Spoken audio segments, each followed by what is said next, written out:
반갑습니다. 하 목사님 한국 방문 때문에 제가 오늘 대타로 나섰습니다. 오늘 이 시간에 저는 이 사람의 마음에 대해서 좀 말씀을 드려보려고 합니다.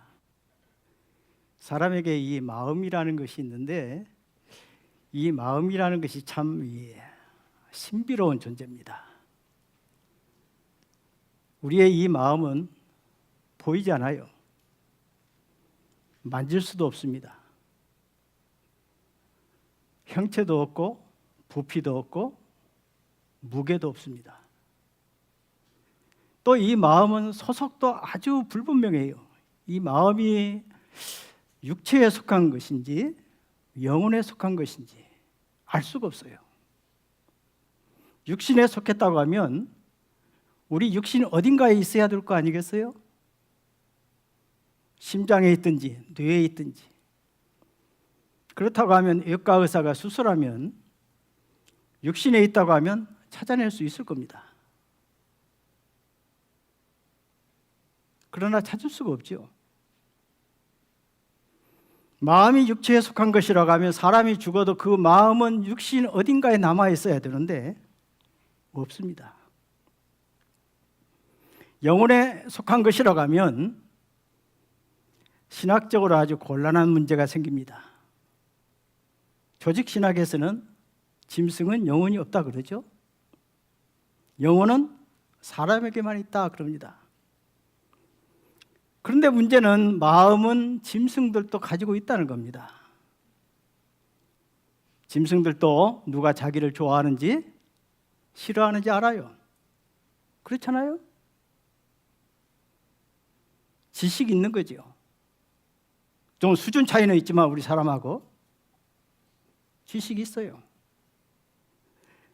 집에서 기르는 개를 보세요.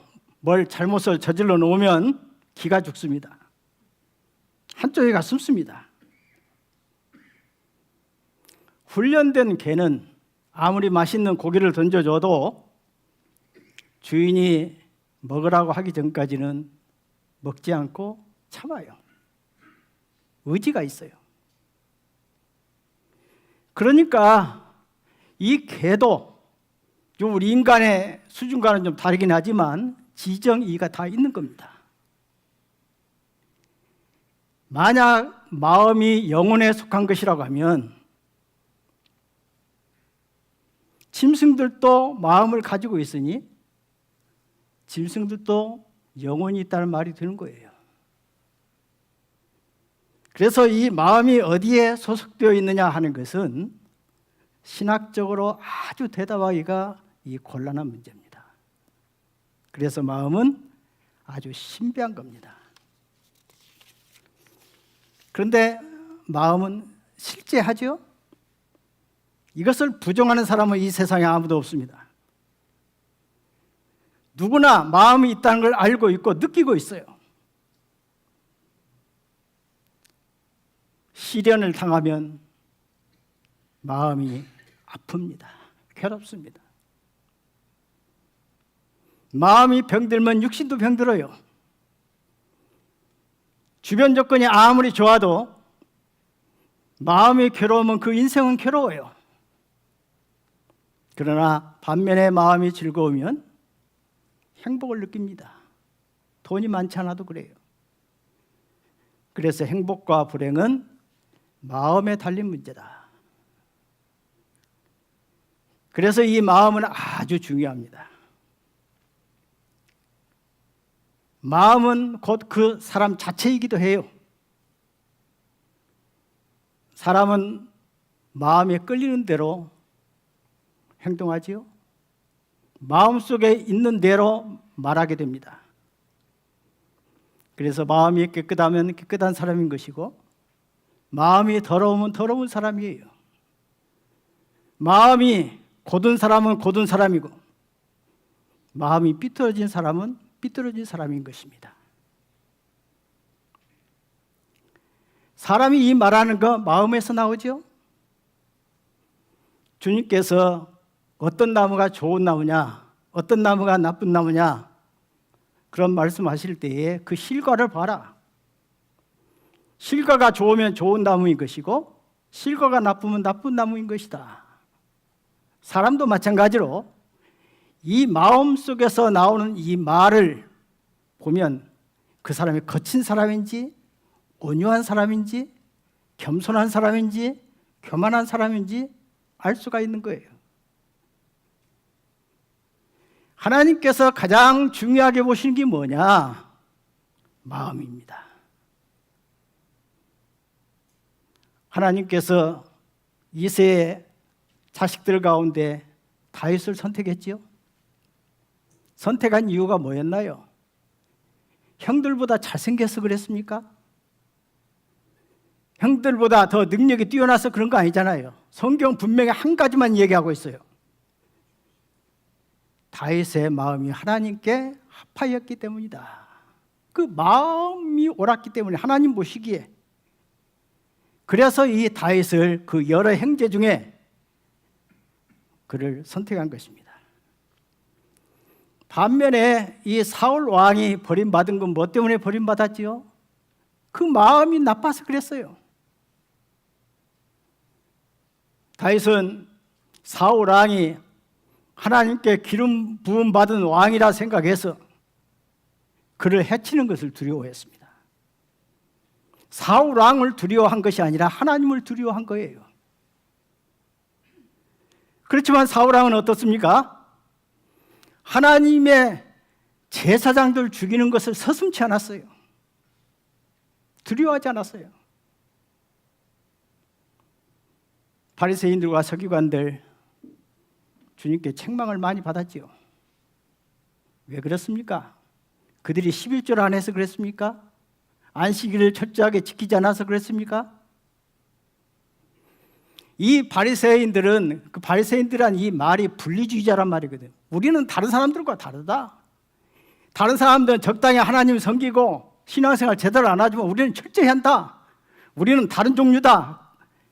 그래서 스스로 분리되어 나온 사람들이 이 바리새파들이에요.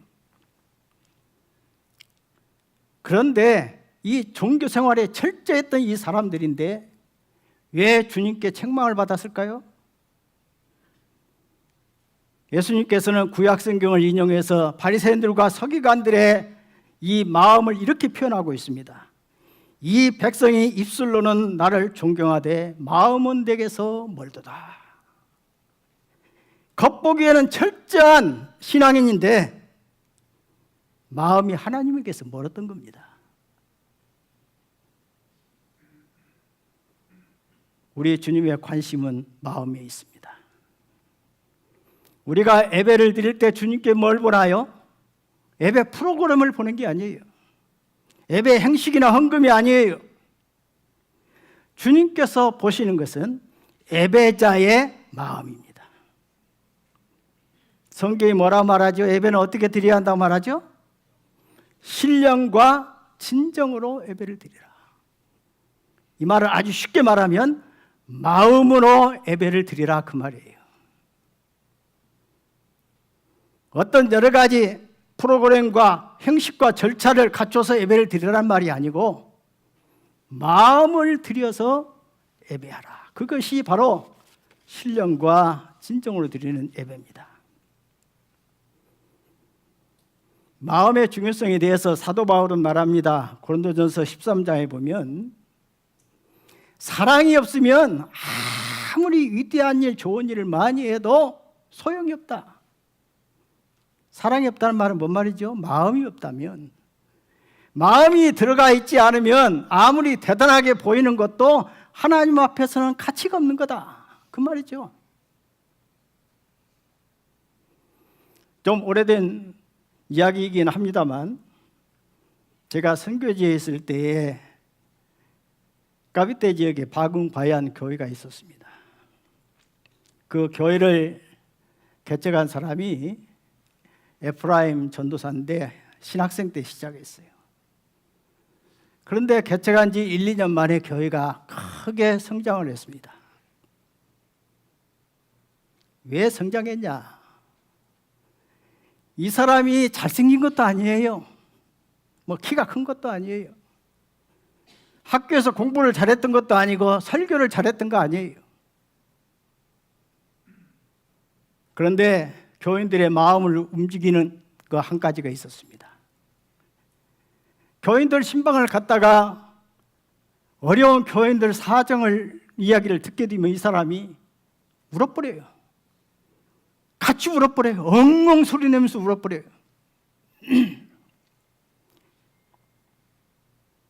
또 선교사가 등록금 하라고 등록금을 줬는데 아직 가지고 있죠. 등록금 내기 전인데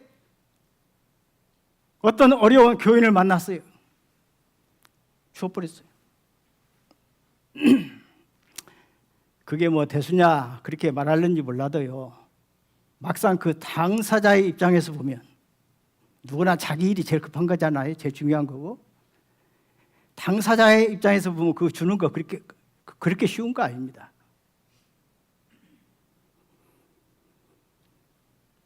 그는 설교를 잘하지 못했지만 다른 사람들 보기에 뭐 똑똑한 것이 없었지만 학교에서 공부를 잘한 것도 아니었어요.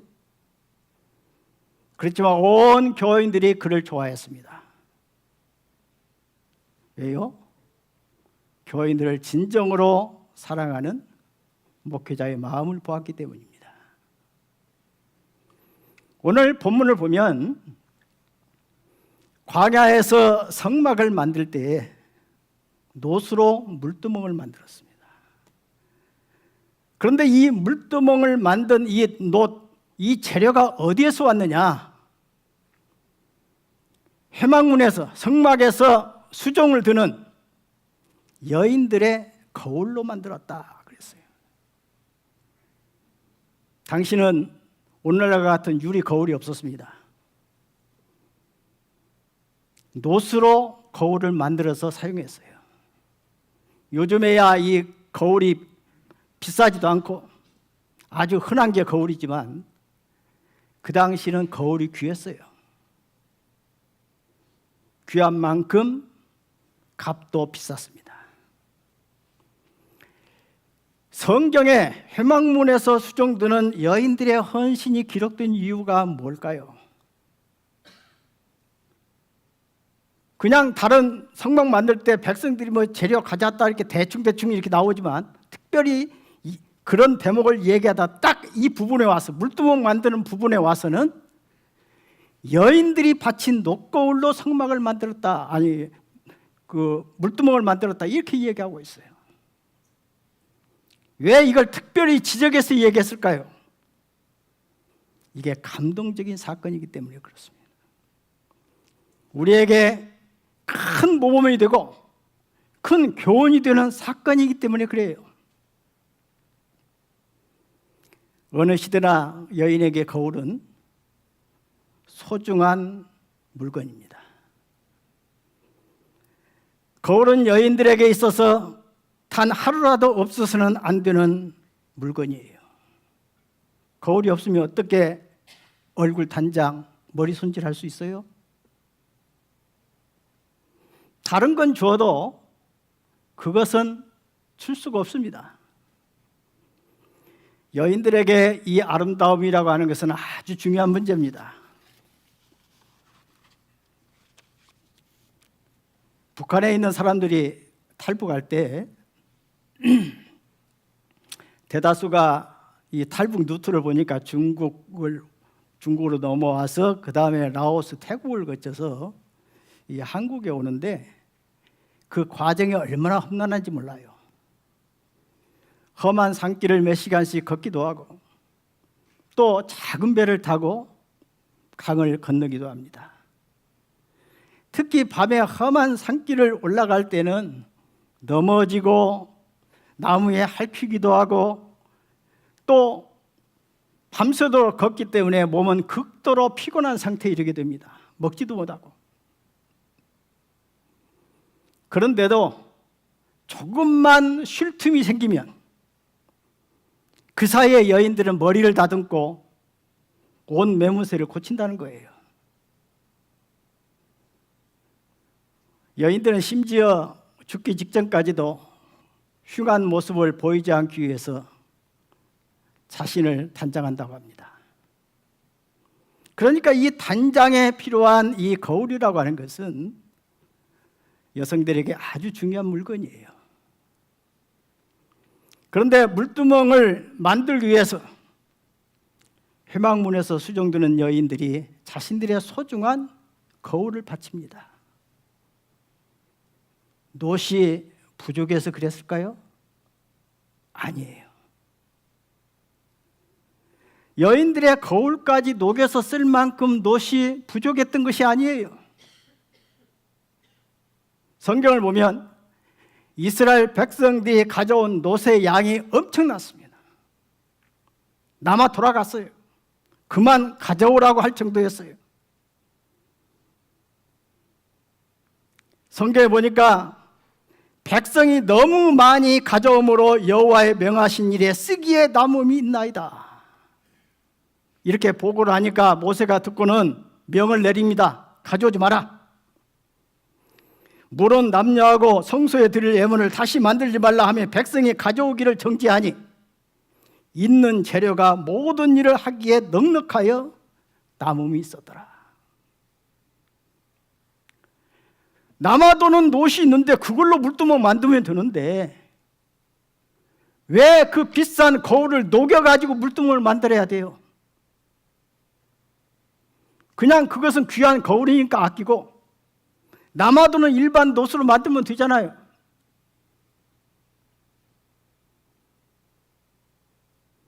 여인들이 자원했던 것으로 보입니다. 여인들이 물두멍 만드는 재료는 저희가 담당하겠습니다. 스스로 자원한 것이죠. 물두멍이 뭔가요? 손을 씻는 것입니다. 손과 발을 씻는 것. 제사장들이 성소에서 일할 때에 번제를 드릴 때 그런 일을 하고 나면 손과 발이 더러워지잖아요. 그래서 그 물두멍에서 씻는 겁니다. 성격이 거울과 아주 유사하지요. 거울도 청결하게 하는 것이잖아요. 얼굴에 묻은 때를 거울을 보고는 닦아내지 않아요? 그래서 그랬는지는 알 수 없지만 여인들이 물두멍은 자기들이 드린 이 녹거울을 재료로 해서 만들게 해달라고 간청을 한 것 같습니다. 요즘으로 하면 이런 식이죠. 성가대원들이 교회당을 짓는데 피아노는 저희가 하겠습니다. 주방에서 봉사하는 분들이라고 하면 교회 주방 설비는 저희가 하겠습니다. 청년들이라고 하면 청년부실 건축비는 저희가 부담하겠습니다. 뭐 그런 식이겠죠.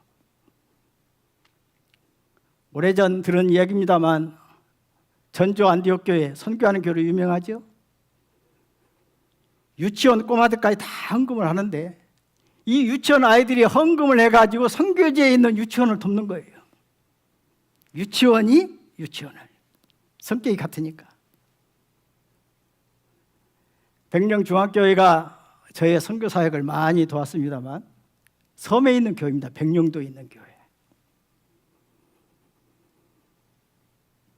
제 사역지역 중에 하나가 마른두께 섬인데 인구가 한 22만 명 정도 되는 섬인데 거기다가도 교회당을 여러 개 지어줬어요. 한 번은 제가 물었습니다. 그 담임 목사에게 왜 이렇게 여기에 이렇게 많은 후원을 합니까? 섬교회라서 그래. 예? 대답이 그거예요. 섬교회라서 그래. 우리 교회가 섬교회잖아. 그러니까 이 섬에 대해서 특별한 이 애정을 갖고 있는 겁니다. 회막문에 수종드는 여인들도 물두멍의 성격이 거울과 비슷하기 때문에 자기들의 녹거울을 바친 것이 아닌가 그렇게 생각합니다. 오늘 본문이 우리에게 가르쳐주는 것은 주님께 헌신하고자 하는 여인들의 마음입니다.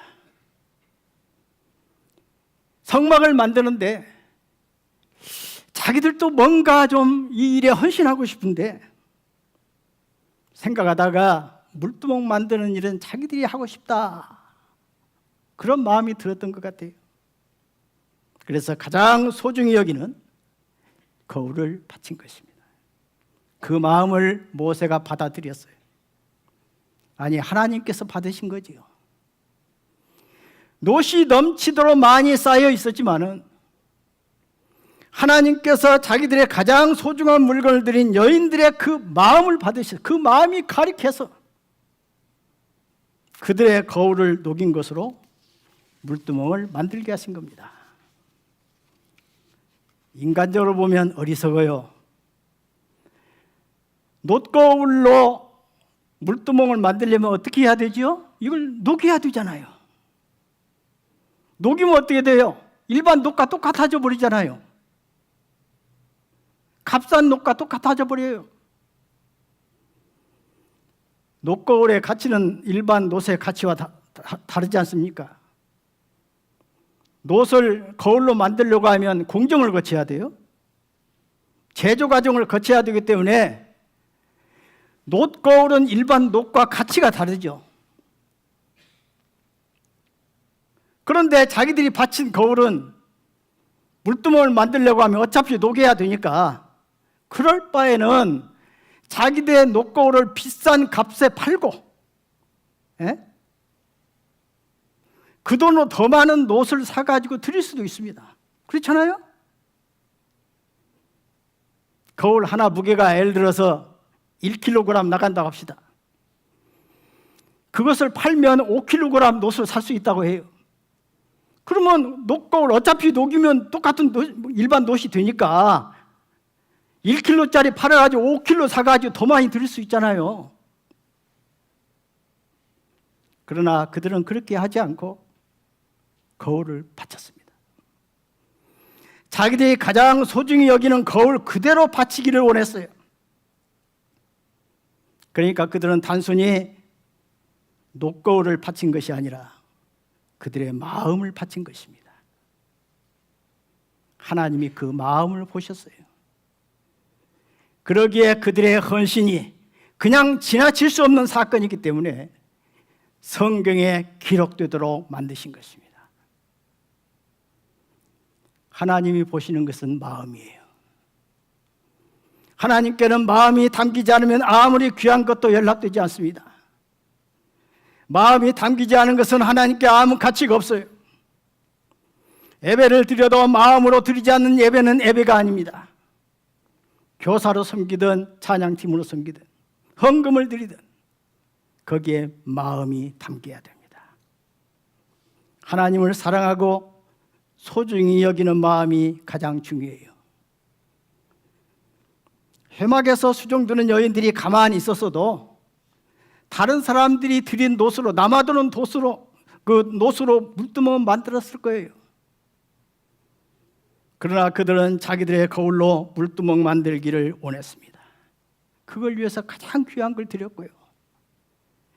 그 마음이 얼마나 아름답고 귀합니까? 주님을 진정 사랑하는지 어떻게 알 수 있지요? 간단해요. 내 마음에 아까운 마음이 드는가를 보면 됩니다. 사랑하면 아깝지 않거든요. 자식에게 뭘 줘도 아깝지 않잖아요. 왜 그래요? 사랑하니까. 주님을 사랑하면 주님께 드리는 것이 아깝지 않습니다. 마리아가 300데나리온이 나가는 엄청나게 비싼 향유를 옥합을 깨서 주님의 발에 부었습니다. 아까운 마음이 들었으면 그렇게 할 수 있을까요? 오늘 본문 말씀의 방점은 하나님을 사랑하는 이 여인들의 마음입니다. 주님께 최선의 것을 드리고 싶은 마음, 주님을 귀하게 여기는 마음입니다. 제가 선교지에서 마른두케 성도들에게서 감동을 받은 것은 그들의 마음으로 드리는 이 헌신을 보았기 때문입니다. 한 번은 기도원을 짓는데 저희 마른두케에 기도원이 있습니다. 2헥타의 땅을 사서 기도원을 지었는데 교인들이 그 가난한 중에도 힘껏 헌금을 하고 또 시간에 11조를 드린다 해서 어떤 대가를 받지 않고 와서 몸으로 봉사하는 거예요. 제가 그들의 마음을 보고 감동을 했습니다.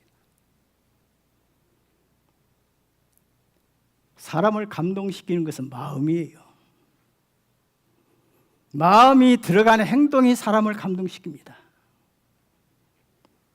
이시조선을 세운 이성계가 장군이었을 당시 한 번은 목이 몹시 말라서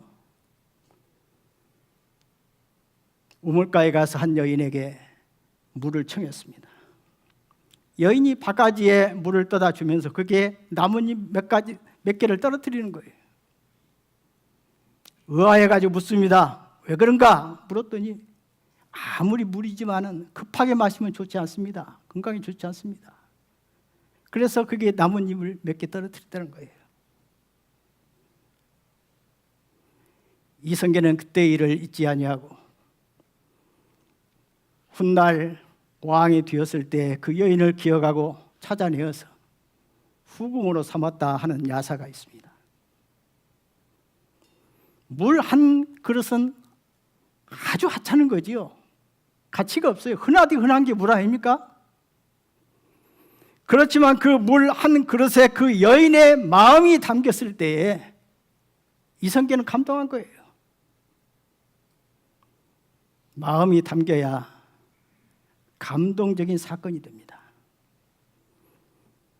주님은 말씀했죠. 누구든지 제자의 이름으로 이 작은 자 하나에게 냉수 한 것이라도 주는 자는 결단코 상을 잃지 아니하리라. 냉수 자체는 별거 아니죠. 그게 무슨 돈이 됩니까? 냉수 한 그릇이. 그런데 제자의 이름으로 예수님의 제자라는 이유 때문에 그 냉수를 주었을 때 상을 잃지 않을 것이다. 그러니까 이 사람은 이 냉수 그릇을 주었지만은 예수님 때문에 준 거예요.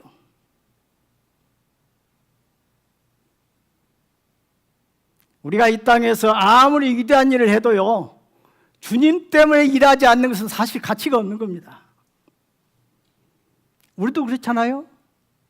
누가 나를 위해서 뭘 해야 내가 거기에 보상을 하지, 나하고 상관없는 일에 뭘 하면 보상합니까? 안 하죠. 주님께도 똑같아요. 알렉산더, 나폴레옹 뭐 큰일 많이 한 것 같아도 주님을 위해서 한 것 아니면 아무 상이 없는 거예요. 하나님을 감동시키는 것은 우리가 드리는 물질의 액수가 아니라 우리의 마음입니다. 하나님께서 아브라함에게 감동했죠. 하나님이라고 하면 자기 아들, 외아들이라도 바칠 수 있는 이 아브라함의 마음을 보았기 때문에 그래요.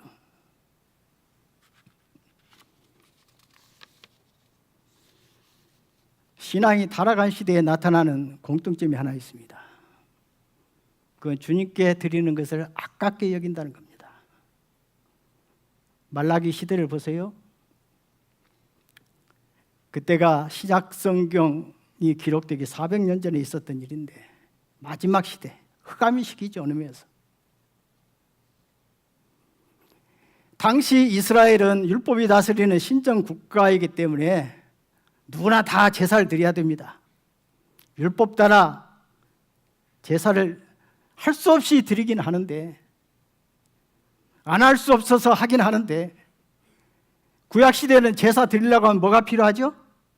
재물이 필요해요. 재물을 가져가야 돼요. 그런데 이 재물이 아까운 거예요. 예? 그래서 하나님께 재물을 가져다 바치기는 바치는데 어떤 걸 바쳐요? 병든 것, 저는 것, 절름발이, 눈먼 것, 상품 가치가 없는 것을 하나님께 드려요. 하나님께 드리는 재물이 너무 아까운 거예요. 여러분 기억하세요. 아까운 마음이 들면 그 신앙은 이미 병들기 시작한 겁니다. 그것은 주님을 사랑하지 않기 때문에 생기는 마음의 현상입니다. 하나님은 첫 열매를 바치라고 하신 분입니다. 무슨 말이죠? 하나님을 첫째로 여겨라. 하나님을 가장 귀중히 여겨라. 하나님을 가장 존중하라. 그런 말이죠. 우리나라 초대교회 성도들은 바로 그런 마음으로 하나님을 섬겼습니다. 한국의 초대 육군 군종감이 김영도 목사인데 그분은 이승만 대통령이 첫 계급장으로 대령을 달아주신 분이에요. 밑에 중간 단계 다 건너뛰고 바로 그냥 첫 번째 이 대령 계급장을 붙여주신 분인데 제가 지금 그 부친 얘기를 하려고 합니다. 이 김영도 목사님 이 부친께서 면장을 하셨던 분인데 선교사를 통해서 복음을 받았어요. 믿고 나니까 이게 하나님이 너무 감사한 거예요. 그래서 이 하나님 앞에 이 보답을 하고 싶은데 하나님께 가장 귀한 것을 드리고 싶은 건데 내가 뭘 어떻게 해야 될까? 예, 곰곰 생각하다가 아들 하나를 하나님께 바쳐야 되겠다. 예, 그렇게 생각을 했습니다. 그러면 아들이 5인데 이 5 중에 어떤 아들을 하나님께 바쳐야 될까? 이제 생각을 하는데 갑자기 고등어 생각이 나요. 고등어를 5토막을 내면 그 중에 제일 살이 많고 좋은 부분이 어딜까 보니까 이 가운데 토막인 거예요. 그래가지고 이 아들 5 중에서 셋째 아들이 가운데 토막이에요. 그래서 셋째 아들을 하나님께 바쳤어요. 그분이 김영도 목사예요. 초대 군종감이에요. 좀 무식한 방법이긴 하지만은 그 마음이 귀하지 않습니까? 한국교회 초대교회 때 주일이 가까워지면 헌금을 드리기 위해서 빳빳한 새돈을 은행에서 바꿔드리거나 새돈이 없으면 다림질을 해서 드리는 사람들이 있었습니다. 이 돈은요, 빳빳한 새돈이나 낡아가지고 구겨진 돈이나 가치는 구매력은 똑같아요. 그렇잖아요? 그렇지만 돈을 다림질하는 그 마음은 하나님께 헌금 액수 이상의 가치를 갖습니다. 이제 말씀을 마치려고 합니다. 오늘날 하나님은 어떤 신자를 찾으실까요? 마음으로 하나님을 존귀히 여기는 사람입니다. 진정한 마음으로 예배하는 사람이고 하나님을 첫째로 생각하는 사람입니다. 회망문에서 수종들던 여인들의 마음을 가진 사람입니다. 김영도 목사님 부친과 같은 마음을 가진 사람입니다. 구겨진 돈을 다름질하는 할머니들의 마음을 가진 사람입니다. 이런 마음을 가진 사람이 복받은 사람이에요. 하나님은 말씀하셨습니다. 나를 존중히 여기는 자를 내가 존중히 여기고 나를 멸시하는 자를 내가 경멸하리라. 하나님을 마음 중심으로 존중히 여기는 사람, 하나님을 마음 중심으로 사랑하는 사람, 여러분 모두 이런 신자들이 되시기를 주의 이름으로 축원합니다. 기도하겠습니다.